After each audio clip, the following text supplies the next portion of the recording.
Et si vous êtes nouveau sur la chaîne, n'oubliez pas de vous abonner et d'activer la notification pour ne rater aucune de nos prochaines vidéos.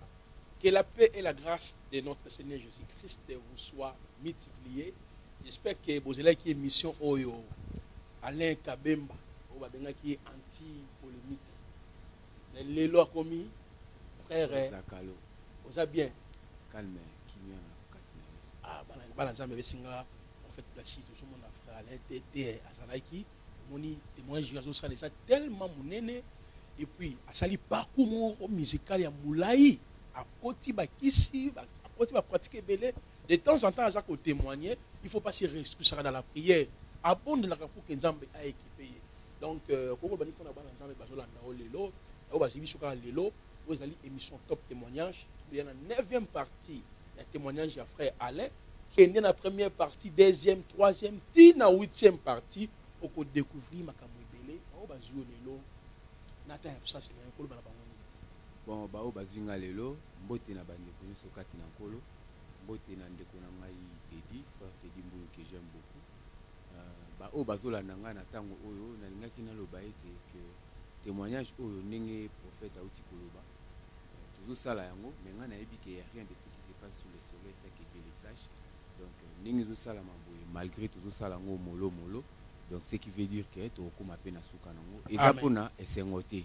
eza te pe nga na vandi na betela bino parcours moko boye pona mona ke nga na zalaki danser ndenge bana kimba lobaka danser te nazo yoka ndi mawa na pasi na motema mais sengo mingi parce que Nzamba yeba ke fana le kawana pour le na reconnaître grandeur. Gloire à Dieu. Je tiens même à informer que l'un aussi est ma collègue nous travaillons dans bango na culture pays vie animateur louange tolanda qui est na émission moko papi louange tolanda na émission moko ya confrère moko aleka na Congo Mikili a confirmé que Zakalo Zalaiki est grand animateur mais féticheur mais non bon avant tout comme na féticheur na cultura au monde na lobaka même colo cultura ndinga zawana jamais journée koki aussi la 24 heures Nzamba sala na journée jamais koki aussi la 100 je m'excuse ça a pensé na Alain Kabemba anti-polémique. À 2 secondes avant Alala. Donc, Cultura est la marque déposée auto-façonna. Pour nous, ngai moko te ko sala ki ngai te. Eza marque déposée auto-façonna. Pour c'était pas facile. Na kati ya 4 groupes banda ko cartonner na kati ya Congo. Yo ya okota mutu place wana. Il fallait effort ya batu nyonso bazala ki wana pour réussir. Donc, biso netinga naza parmi bato basala fondation. Donc animation à cultura c'est que ceux qui animateurs à esika ono so robwaka et le robwaka faut se référer na lignée moko na tika donc ba papi louange ba bazaki bana o bayaki après bino ouais bayaki okutanga iponga na kutaka rapa bivens autaka pa na quartier latin ngana kutaka ye yake ya tikinga ngamoko na tika liwana ngamna yamba papi louange ngamna yamba Gesak et puis ngamutu na adoptaki système ya 3 animateurs et bano sala manakati ya ba groupe quoi pour déjà ba groupe monsieur yaki na 2 animateurs biso tozaki 3 parce qu'on a 3 ne bana osenga kaka oyo aza na musala na ye aprouver talent na ye non oko c'est nini parce que na émission lobby que comme ce prophète a confirmé que vous avez muta bakisi ilo mo bongo mais lobby bolanda prophète wana Alain Kabemba anti polémique mais ce qui est bien et ça pour nous démontrer la bateau tout bané ko croire te que non o to yeba qui était pas ya Félix Oazé quoi muto uta ki wapi donc moi ça commentaire wana mais donc monsieur elle peut commenter à lobby à mon un album il y a bonjour messieurs je crois bonjour messieurs sponsor à lobby a trouvé qui open na clip mon wana à mon qui open na cet album c'est bon ce n'est que normal ngai au moni ma solo ya Congo na Kinshasa pratiquement précisément awa tembezala trop donc na Congo na lobaki de la fois passée ata ba lobby Nzamba comme président national Congo ba congolais ba oboyaka donc ils a moi passé ngai nazalaki from talaka komona ngai so tali na ba album au mona ba koma anti polémique donc nga na banda ya koloba te na banda ka mingi ko travailler par rapport à kolo oyo aza ko ndimate tant pis mais ce qu'on ndimite ki nazalaka pa waze quoi ndima au moins que non Nzambe abengi ngai na sakola liloba alléluia bongo la ope motemi bon pona ndeko nanga papi louange to ebani soka confirmer que nazalaka na bakisi c'est beau bien parce que tozalaka nzungu moko mais écoute wangami alobi qui est même le président Nabino ex-président na yo a même écoute pas mutu moko ba pona tout des choses na bakisi ayokaki que ba rumeur que net comme si ye papi louange wana za na biloko moko mais yo lobaki awa na émission ke ba animateur moko ba mino ba memaka bango quelque part et pas ya prêtre oyo ya Londres mwana Londres nganga oyo on a kosimba yo mais ya nié kele azana biloko na bongisa place yango na lobaka boye waze kwa amemaka groupe mobimba OK alobaki groupe mobimba tokende ba tester biso so na bakisi OK mais papi louange nde ba memaka ye tango biso tokei et pas ya magicien wana papi louange bazwaki tango bayoki eko tango président ayoki eko ke non biso touti kuna nde azwi papi louange secrètement babeti contour de façon que ba pembeniser nga quoi que ye azwa siko avalo wana oye moko pe président banaye ko comprendre déjà que oyo soki na tiki ye akoma crédible pa na ngai okay yango no moni ba manigance ni bana osala papi louange akiko ki mona mutu wana après ngai ya wanga mine émission lobi que ne président na bino wase kwa memaka quelque part tout nous ana bakisi agent tout sangisa donc on a yekutu qui c'est ça la guité donc il y a qu'à travail na e bon ye na nzambe na e mais nga kutu na ndenge na moni à réagir c'est bon parce que avant pétant wakenda ki ba rumeur pe bimaka na kisasa atiki ba problème a na ki no moni alobi longo pe mona mo akufaka so donc ndenge wana donc siko makambo ko yebana na temps wana nga na lobaka déjà que solo mabe yebana mokili ngolo banini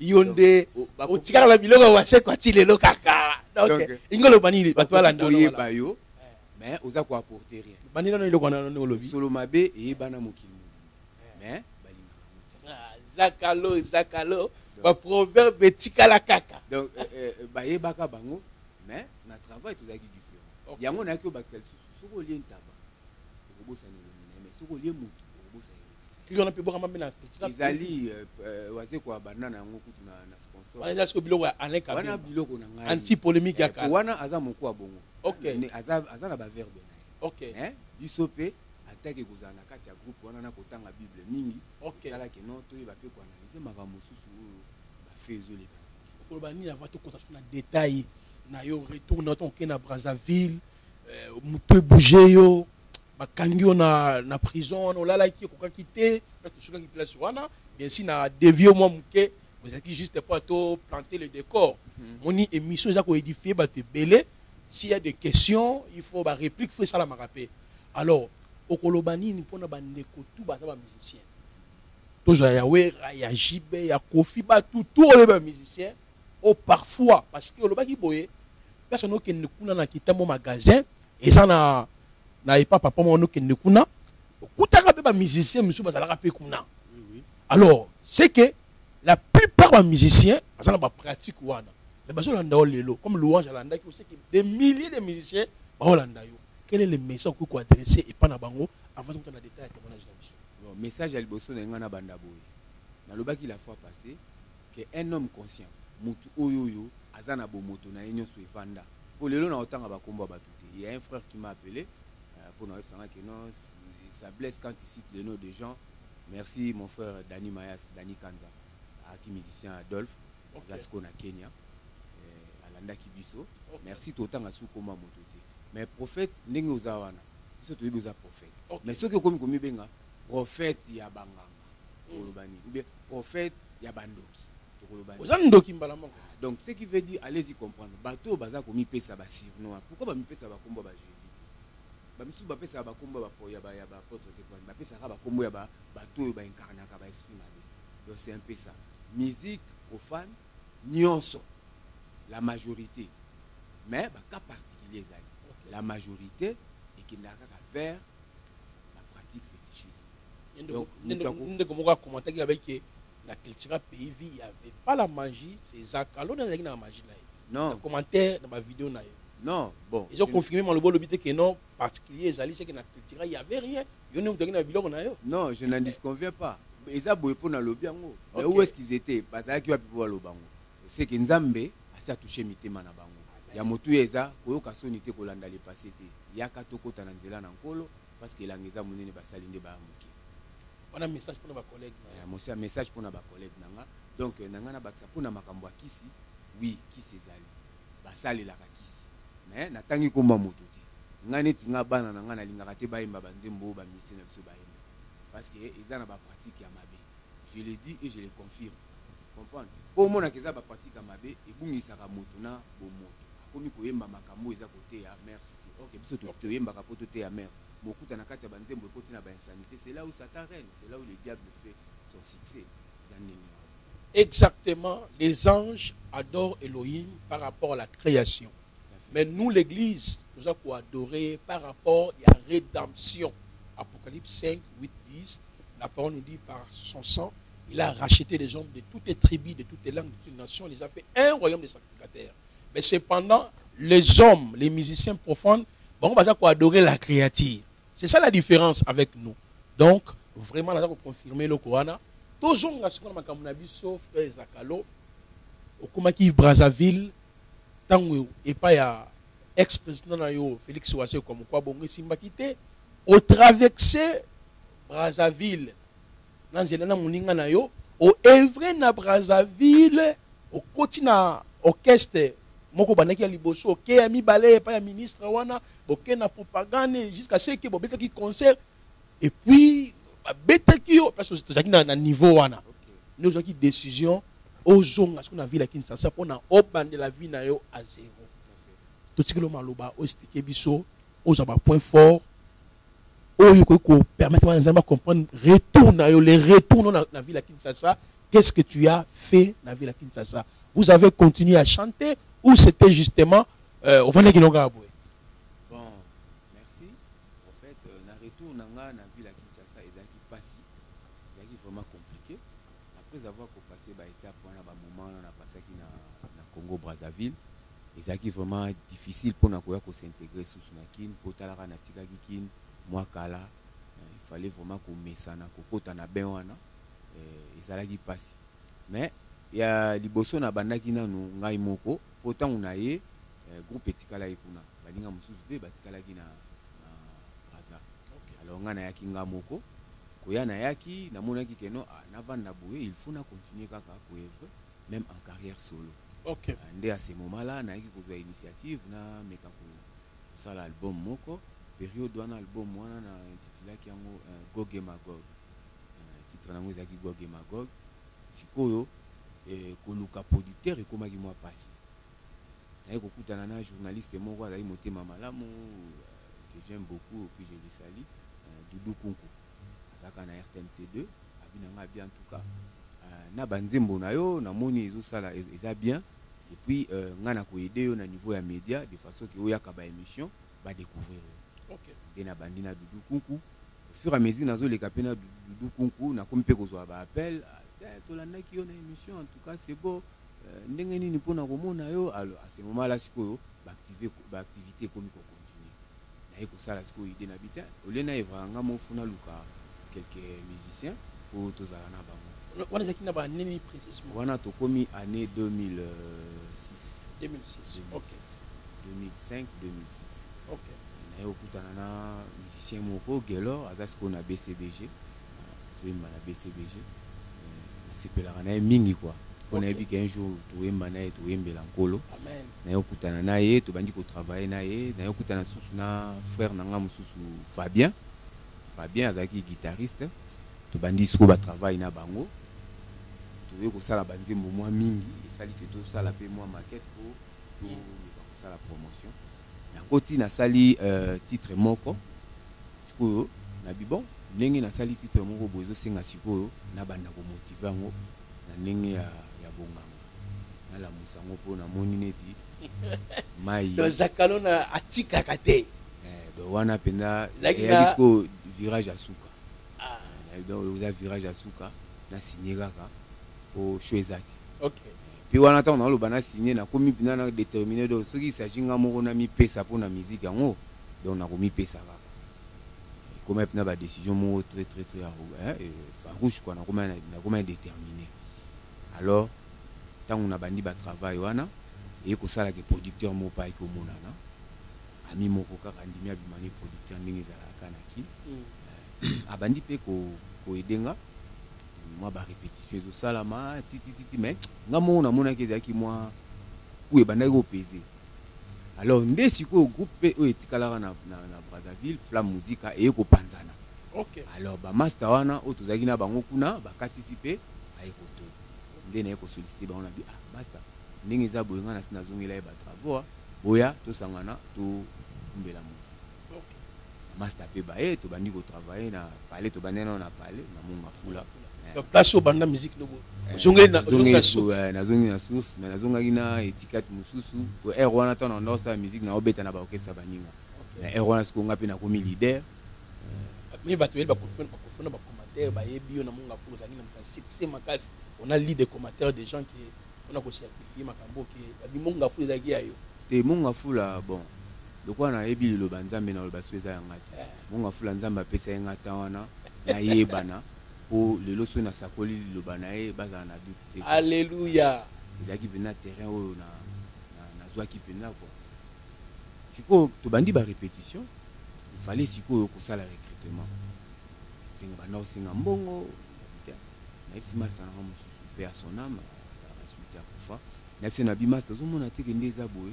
Fo ba matolo, mais matolo pe mutakala isimbaka te. Les autres singa ka moi motivation pour to benda benana to vendre ça au bureau ya awa et puis comme ça to lukane to bandi ba répétition na biso to surnommer place en Al-Qaïda hein to clôturer en et comme bato bazo ko avant kota mutu ya kota fa futa na monga fula pe ba yo chaka fula musique mais siko lokola na eba déjà monga fula habitation na zongi suna monga fula et aussi mbapina na si ba masa na bino photo longwa to kindo to ça la siège na biso na ngalema et pas ba master na mususu OK de toquer pas na bango to bandi ko répéter alors tant to bandi il fallait sikoyo ko luka ndenge to ko se démarquer to bimape hein to paraître pe na kati ya cour des grands mais c'était difficile ndene FC masa na bino na mona ba frère ba nini ba concours et les kaka et faut to participer na ba concours ceux qui to réussir à partir du concours to ko démarquer na bi bon ça va to ko ça ndemo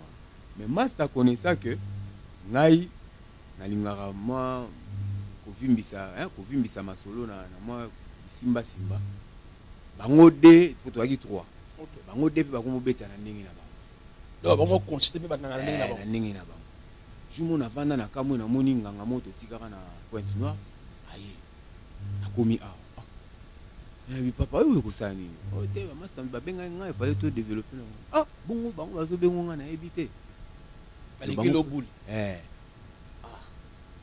po ba masana ba nda koyemba bien nga nazaka na animateur bango moko azaki chanteur première voix mususu azaki chanteur deuxième voix mais mususu wana bana oyemba makasi azoyemba ba voix polyvalence makasi alors na mouvement ezalaka ndenge wana moko bopesi ye titre leader oyemta bana ko marquer so nga lokwa susu ndenge ezalika nga na utapa wazi makamandule simbiti toke Point Noire wazi simbiti na minute to saka mouvement leader so wa bima mais licencié tout ça nini et simba pour tout réviser pending donc cette fois-ci ça a aju humilité parce que partout ça la kolinga ne yo faut régner dominer bon mais au tali bolobi ke na mikiti ça na mikiti sina tikili ba master aval sous fondé sous leader président mais nga lokwa na eba pe makambo bien nazo motiver bango na cc pe ba tango bae tango to bandi to bikota ko taper bandi bango bazo kende ba kepa ya aye pa kufa comment ça qui na bumbu seda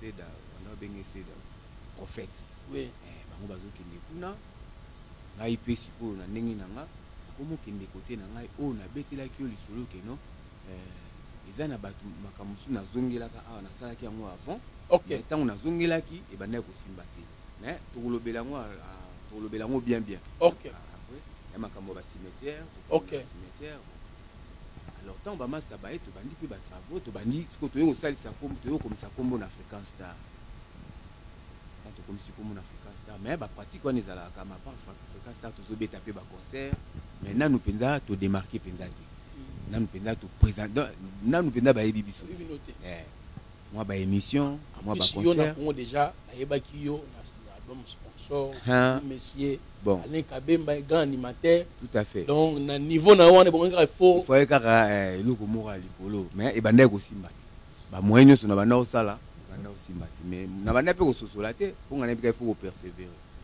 tant ozo ka bazo ba l'homme doit se battre donc il faut se battre car rapport au récit Paris na OK nde e ko sala que non ba masa bakendaka kuna ngai na tikali siko na bandi na banda na ndeni na bandi ko récapituler ba biloko na zaki na ko ba biloko musu na zaki na ngona ndinga ba prière na ebite na poso mbelo ko boye na poso mba poudre boye mais ils aussi mbakaka te na comment est-ce que obligé qu'il fallait na zongela sikoyo pratique à zéro et ça là qui n'a aucune place on a fait que place na banda aucune to banda kutana ba musicien ebele la songo ko kwa mundele wana oyo petit na yo wana ya munga fula mona ka kwa mundele bon yango on a kekuna mais en tout cas le na lobaki to tanga ba kombo te po comme pesa moi surtout tant ozoka bazo benga yo normalement na linga kina lobaka po mo temps mususu na lobby kombo na yo okoki ko tout ça mapé au moni pe au changer au dix décision lokola mamango ba dévoiler ko bana ndinga mabita ndinga ma ya bien pesa laka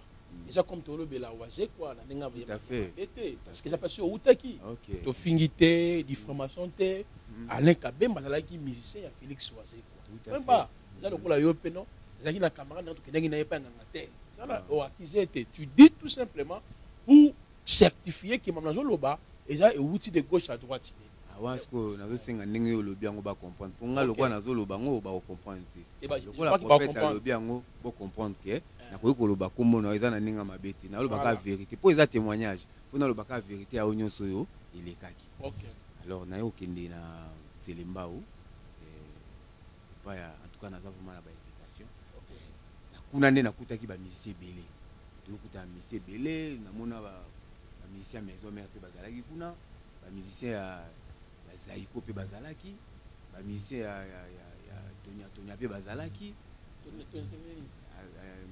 wenge Tonya OK je comprends biso sko to kende kuna ka net église kuna soko ye po oyeba ke kuna mambo sala mara il faut ba pistonner yo so ba pistonner yo to yo kutaka ka église na Selembao au moins différence ezalaki soki incantation ninge salama par rapport ya esprit o ba ko évoquer nde boyo kisko manifestation net so ba bengi la reine Liaou, vous comprenez?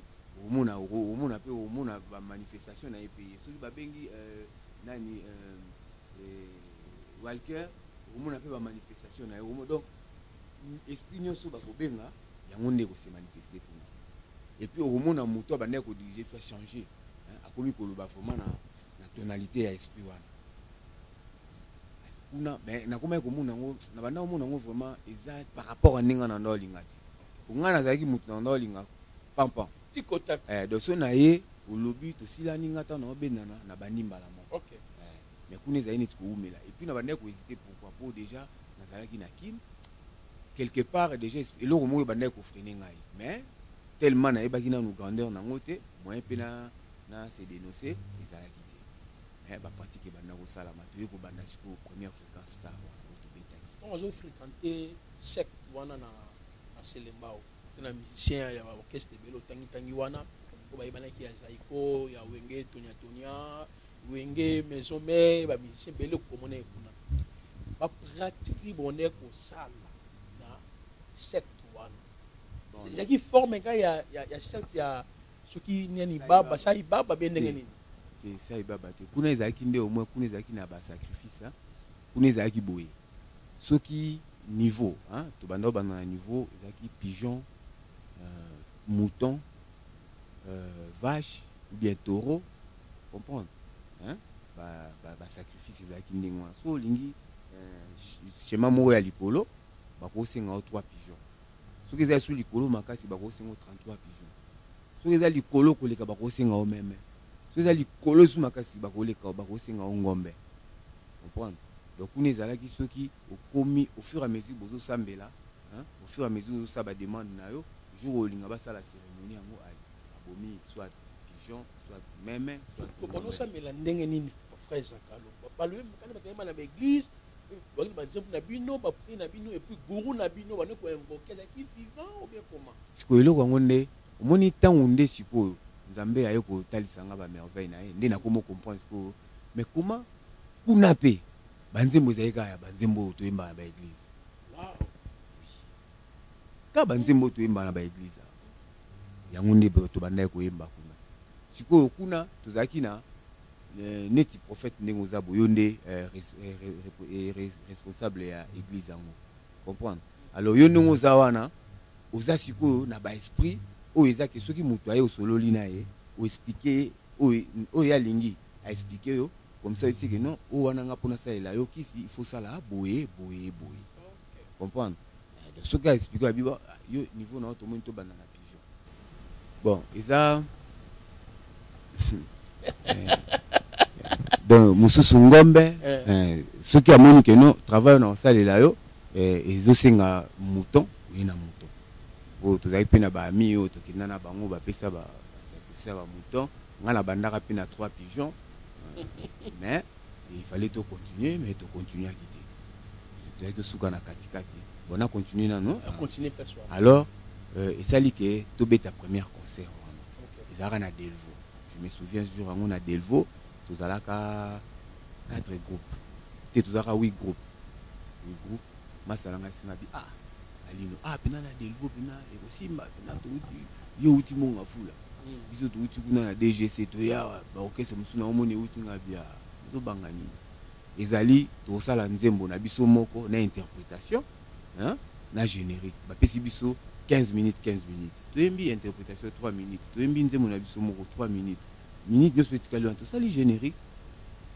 est-ce que ça sur ngabina si so bolingi moto gashi bopesa ngai makambo nga mona osimba ngone na yebi na yebi de na kita siko na Selemba okuna là ça 3 pigeons merci na bita nous na concert moko ya concours donc ndenge eza wana na lingi na sala test pour na yeba soki pena solo to continuer bien donc na ko sala nini ndasinga non yaka na 3 pigeons soko na 3 pigeons na ko tinda ba parfum donc yakita 3 pigeons parfum poudre et puis na ba prière na ba papier photo sala malobi na ngabi yonde ngozaboe soki concert ebandi yonde mutoko banda soki concert esili yonde soki concert avant concert ebanda yo mutoko mata soki concert esili yo pe kita moto ya suka nga biloko mibaleka na sengi yo yango wana pesi mbongo pigeon na ke na sombi ba pigeon nga mona enda somba pigeon na Selembao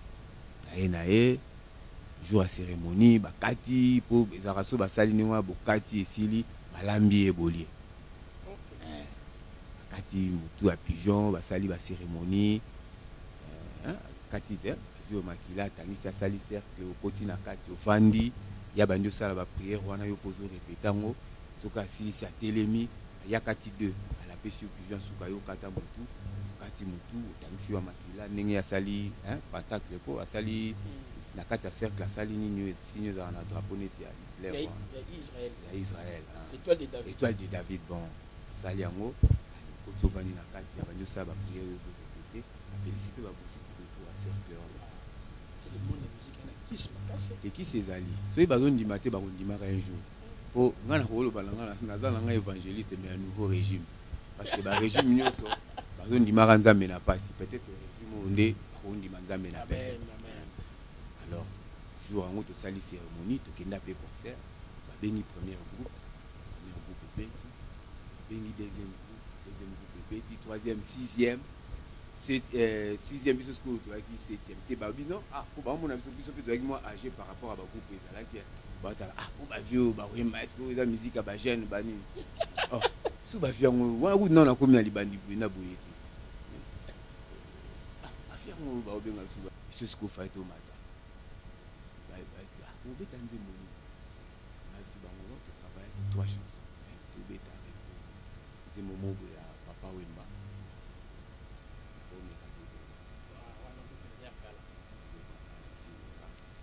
album none ya sika ezali né de nouveau tolobela ngo na conversion na yo quand aussi ça par quoi témoignage conversion na yo ne tolobela likambo né de nouveau o bande wazozela yango pe pour que bayoka nini onza matie kati na yo promettre bango lite ya nzamba tei makasi amen nzamba tei makasi kwezaka maloba bible mais toyembi yango amen tobeti biso siko tomati tobeti nzembo wana esili déjà kwezaki soki bosilisi batomboli bajuri batomboli banini bapoint na bango tant tobeti nzembo wana batuna conformité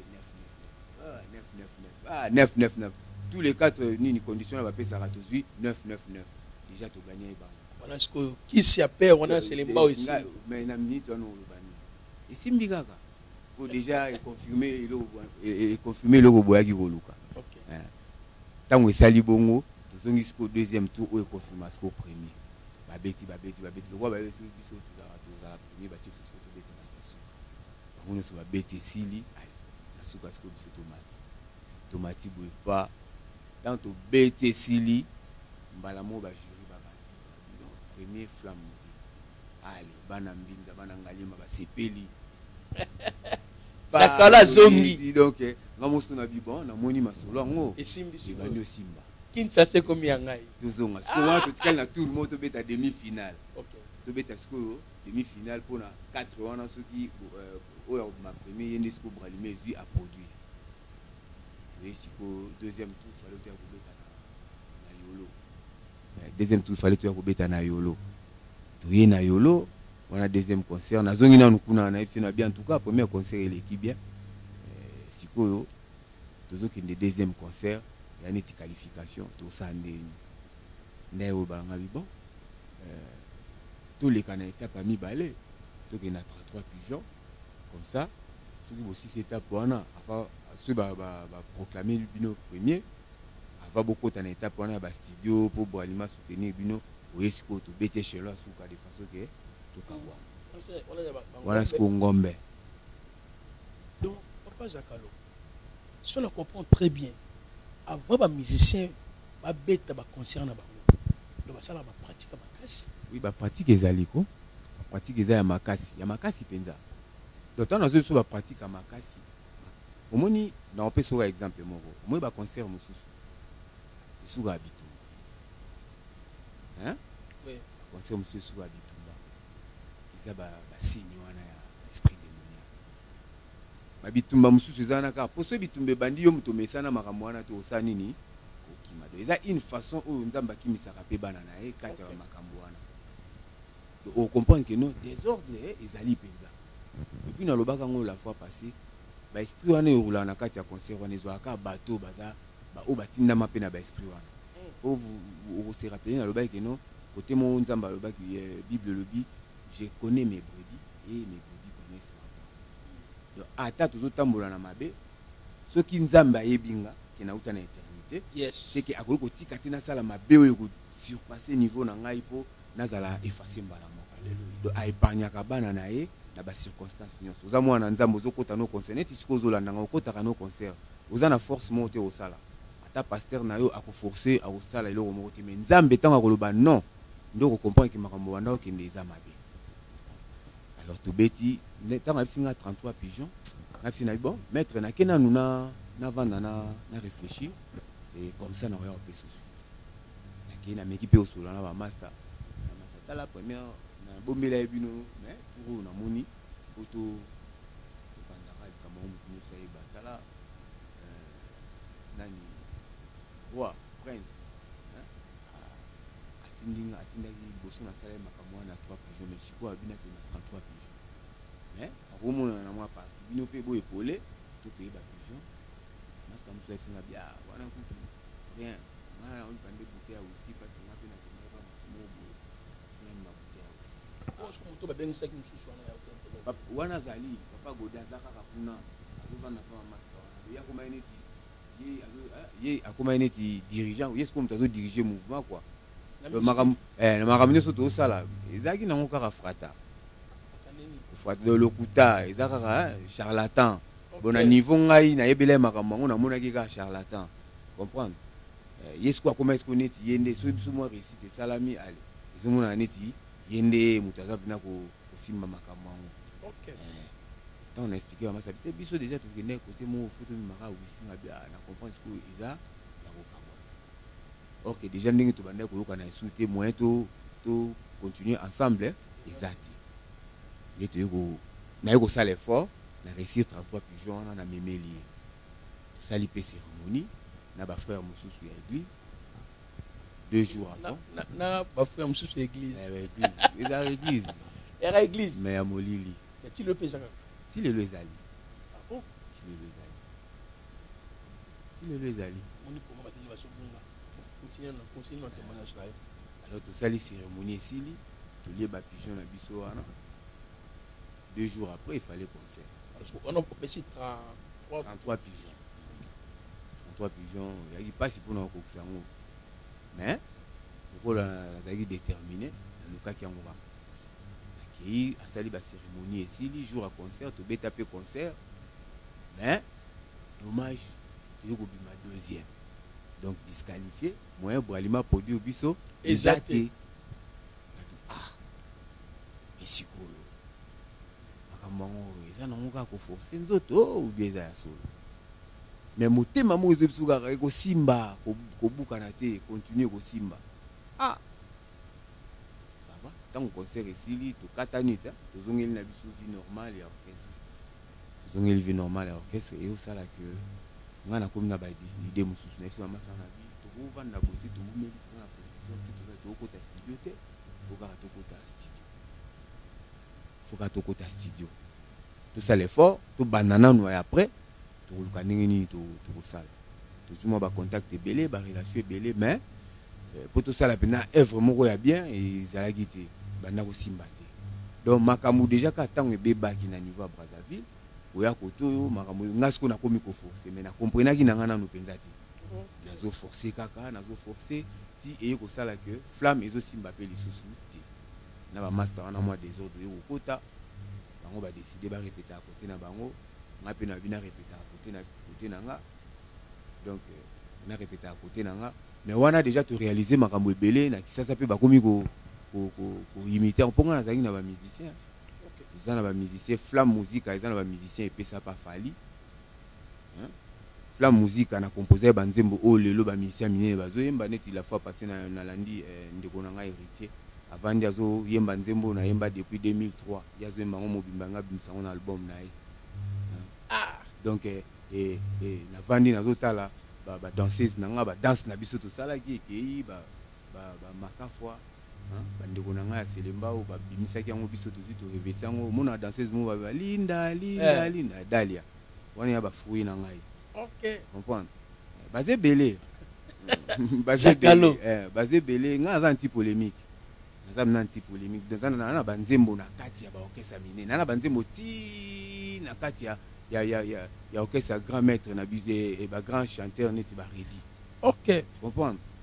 Donc nous avons des musiciens qui sont orchestre qui beta pas na e.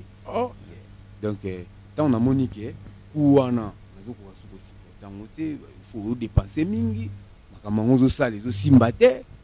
Donc en tout cas il faut na zo ba décision mususu ba décision ngezaki nini bandi wana ce qu'on a bandi ko meka ko lâcher tika siko ba musique na bandi ko meka to continuer place wana na 9e partie bandeko ba ici le prophète ozo kataka batute toujours kata batute toza ko tala par rapport à temps aussi moni ozakalo ça na ba prière makasi azo préparer par album naye né de nouveau donc toza na to continuer to zo pause et puis to kozonga siko a expliquer biso quand abandi ko mona échec abandi ko mona kati ya carrière musicale naye wana parce que ce vous dit bien parcours naye ça vraiment na ba au moment très difficile à traverser nango tout ce qu'il peut faire et toujours dans le cas de retour.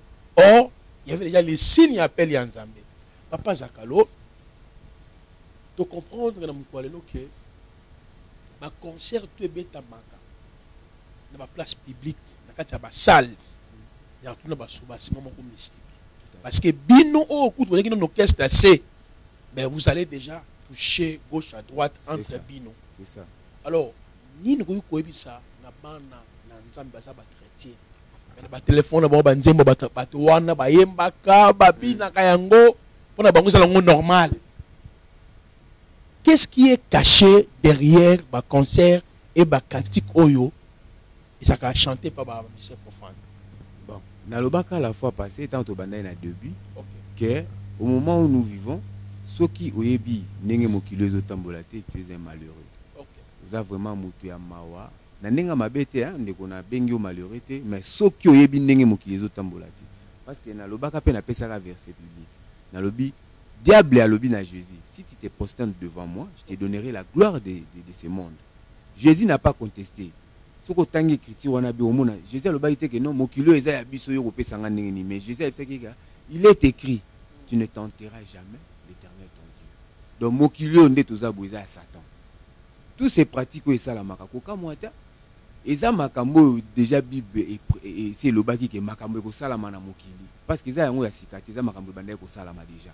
Alors conseil nanga eza boye na yo kaka bande ko ebele ayoki nzembo ya Nzambe ayoki pe nzembo ya moki bonga na pesa bino faute te kuna bande ko na biso pe bayemba ba nzembo ya Nzambe ngo bayemba pe ba nzembo ya Nzambe te exact bayemba kana bango kaka po atangi ko mo Nzambe et yango na to mona ngo ba nzembo ya Nzambe eza maloba na bango ba conception na bango nzembo ya Nzambe eza liteya eutaka na liloba eza wapi na kati ya Bible comprendre yango mwana mukolo oyo kozwa opportunité ya koyoka ba nzembo ya Nzambe ya solo neti ne de nouveau ndenge kobima wana o comprendre que Nzambe alobelaka bato pe na kati ya nzembo. Amen. Chanter c'est prêcher. Donc ngana koyoka ko prêcher te pona wembela oke non ndenge naza boye soki na simbi eloko yo nzete kokwea te na koyoka koyembela ndeke non lors de cette bataille la femme enceinte akobota comprendre. Okay. Donc ngana koyoka kolobelo makambo ba cramoisi na koyoka kolobelo makambo ya ngando makambo ya ngubu oyo eza na kati ya Bible ko ete ya yo. Donc bo meka ko diriger matoyi na bino eyo kaka maloba ya Nzambe na ndinga loyembo parce que ni chaud ni froid Nzamba ko sanza yo jamais ko oyo ka nzembo ya mokili après kaka na même matoyi zo ka susu nzembo ya Nzambe te c'est inconcevable c'est que nanu ni yebite. Merci Tokobi Nasuka nambaki ya bino frère polémique frère Zakalo oui. Alain Ka frère Zakalo Kabemba. Le monde va Alain Kabemba. C'est Alain P. Ekei. Frère Zakalo Kabemba. Gloire à Dieu. Nous pose naé puis nous continuer. Vous tirez dans commentaire na bino, vous partager vidéo. Petite émission ezali que vous découvrir tout le bas qui sait qui est impossible aux hommes, c'est possible à Elohim. Donc ça pose à un élément de délivrance naé. Puis nous avons la 9e 10e partie.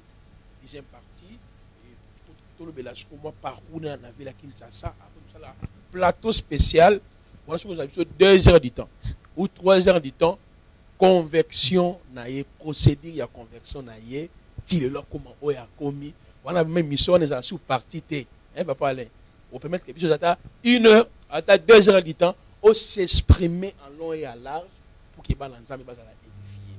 C'était bien moi votre frère Massé Volant Placide. Je vous aime bien. Merci.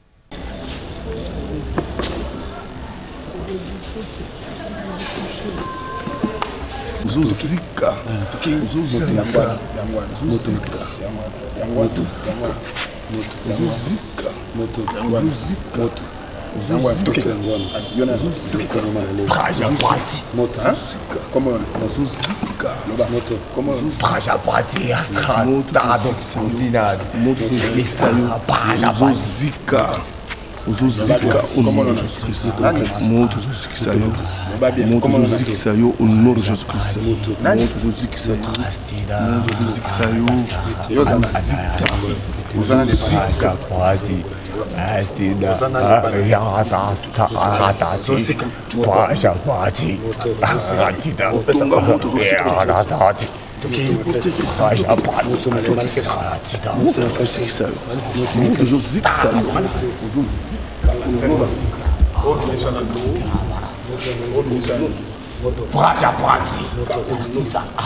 Toute force.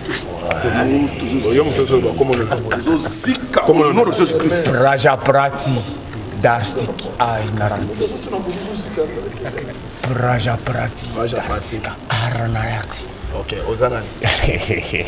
Ozana Mazissin Ozana. Ozana Mazissin Ozana. Ozana de plus Mazissin. Force suprême de tout un canon. Force suprême de tout un canon. Ozana moi c'est bien bas. Ozana moi c'est bien bas. Dans les régions de toutes les races, il n'y a pas de sexe confirmé. Et Praja Party, et Réactita Extra Natati. La longue le nom va péter.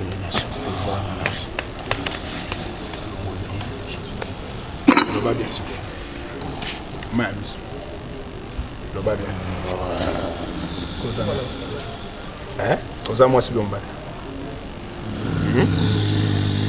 Toza moi c'est bien bas. La force de tout un canon, il n'y a pas question de savoir la race. Il n'y a pas de sexe. Il n'y a pas de sexe. Hein? Il n'y a pas de sexe.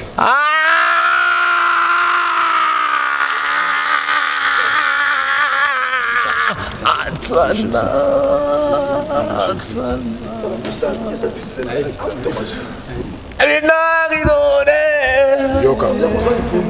Yoka. Hey. Yoka. Hey. Yoka. Nalobia. Praja Prati d'Artita Esnayati. La force suprême de tout un canon. La force suprême de tout un canon. Kovania. Partout, par-ci, par-là, ailleurs. Ailleurs. Maintenant tu habites où c'est? J'ai choisi ces corps. Tu as choisi ces corps. Sur base de qui? Tu es entré ici.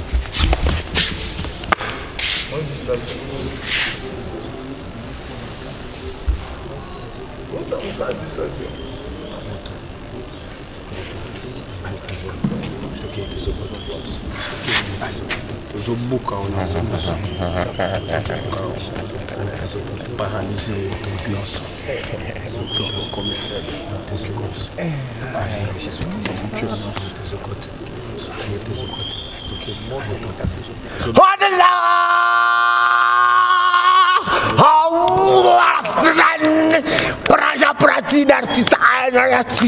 La force suprême de tout un canon. Yoka.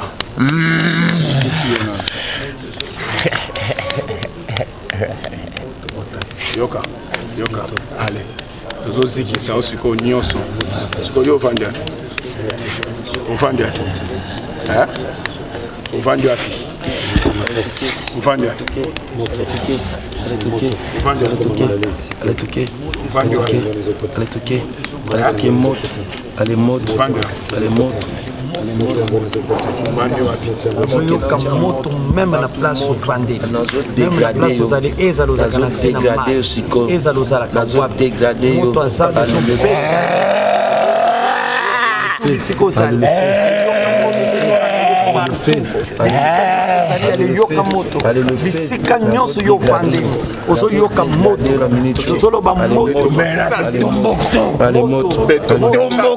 moto, siège social, oui, siège social c'est où? Pénétrer tous les pyramides. Oui, siège social c'est où? Ici à Kinshasa, votre siège c'est où? Ici à Kinshasa, votre siège c'est où? C'est dans ce corps. Dans cette corps? Comment ça? Comment ça? Tu es qui? Magicien? La force suprême de tout un canon. Tu es qui? Magicien, rosicrétien, marabout? Tu es qui? J'incarne tout ce qui est maléfique. Je sais, tant pis, tu es qui?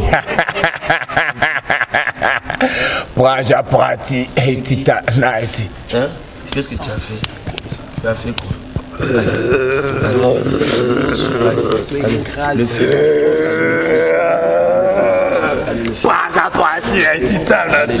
Ça c'est la force suprême de tout un canon. Allez le faire. Allez le faire. Allez le faire. Allez toquer. Monte. Allez monte.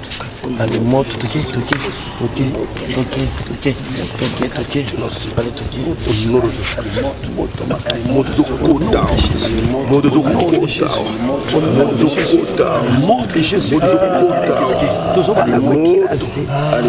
Comment tu as possédé ce corps? Comment tu as pu posséder ce corps? Comment tu as pu posséder ce corps? Par des évocations spirituelles. Par quoi? Par des évocations spirituelles. Qui a fait les évocations spirituelles? Qui a fait ça? Ça c'est mon demeure. J'ai dit qui a fait ça?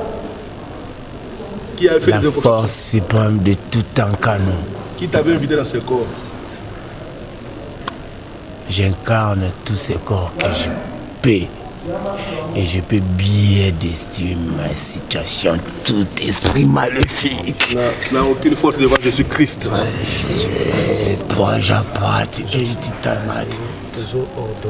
Qu'est-ce que tu es venu faire dans ces corps? Dis-nous ce que tu es venu faire dans ces corps. Alors, il t'invoque comment? Il t'invoque comment? Prajapati et Titanaiti. Oui, il t'invoque comment? Prajapati et Titanaiti. C'est comme ça qu'il t'invoque? Où c'est? Dans des toilettes? Dans des riz? Dans la chambre comment? Parle vite. Allez, fais. Allez, réponds vite. Allez, parle. Au nom de Jésus.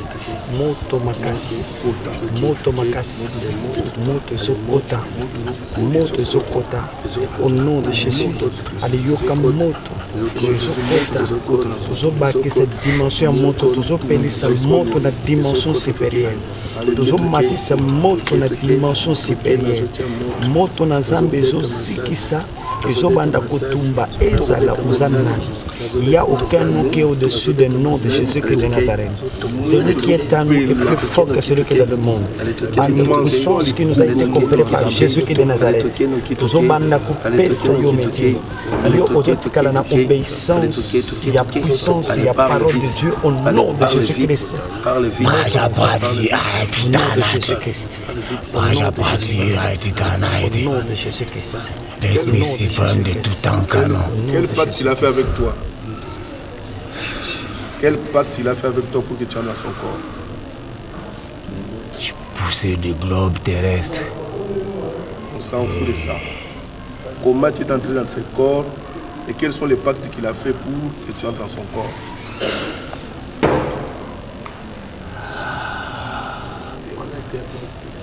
Quel pacte lui il a fait pour que tu puisses entrer dans ce corps? Comment tu es entré dans ce corps? Par des incarnations, par des évocations spirituelles. C'est lui qui avait fait ça? Oui. Où? Partout, par-ci, par-là et ailleurs. Pour que tu fasses quoi dans son corps? Il voulait que tu fasses quoi dans sa vie? Les succès, la réussite. Maintenant, nous voulons te déloger de son corps.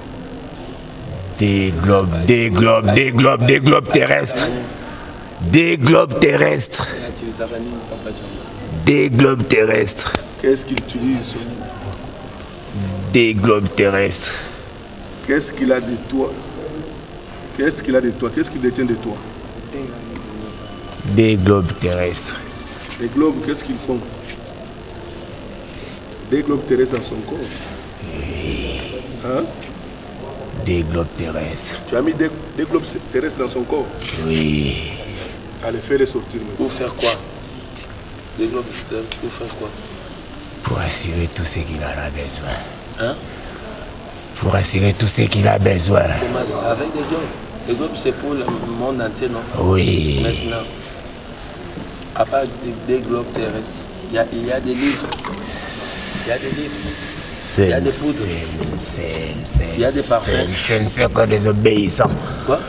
Ce ne sont que des obéissants qui ne parviennent à rien. Hein? Et ils parviennent à rien? Oui. Et qui est le maître? La force suprême de tout en canon. La force suprême, c'est Jésus-Christ. Alors dis-nous.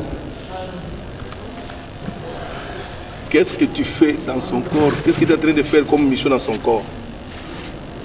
Jusqu'à ce qu'il va accomplir ce qu'il a demandé. Comment? Jusqu'à ce qu'il va accomplir ce qu'il a demandé. Le succès et la réussite. Est-ce qu'il a eu le succès et la réussite? Il a eu ça. Est-ce que tu as pu lui rassurer le succès et la réussite? Prajapati et Titanaiti. Prajapati et Titanaiti.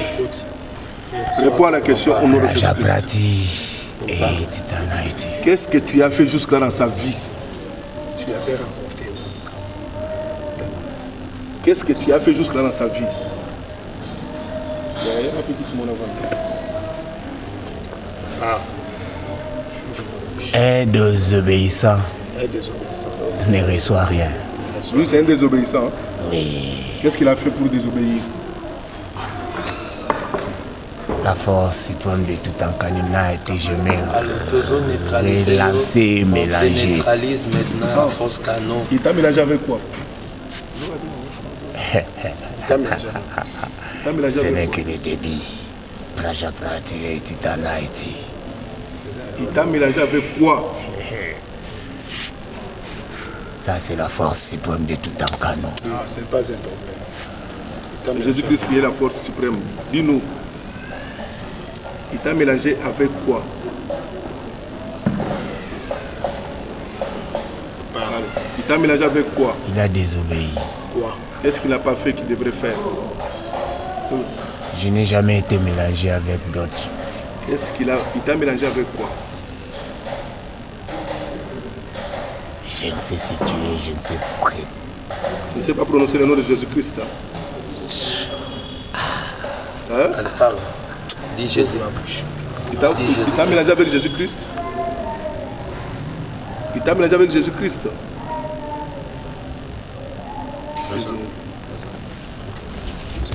Oh mon frère, qu'est-ce qu'il y a?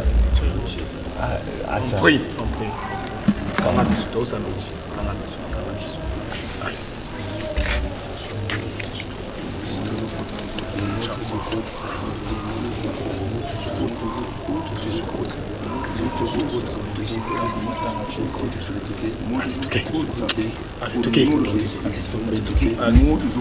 Et si vous êtes nouveau sur la chaîne, n'oubliez pas de vous abonner et d'activer la notification pour ne rater aucune de nos prochaines vidéos.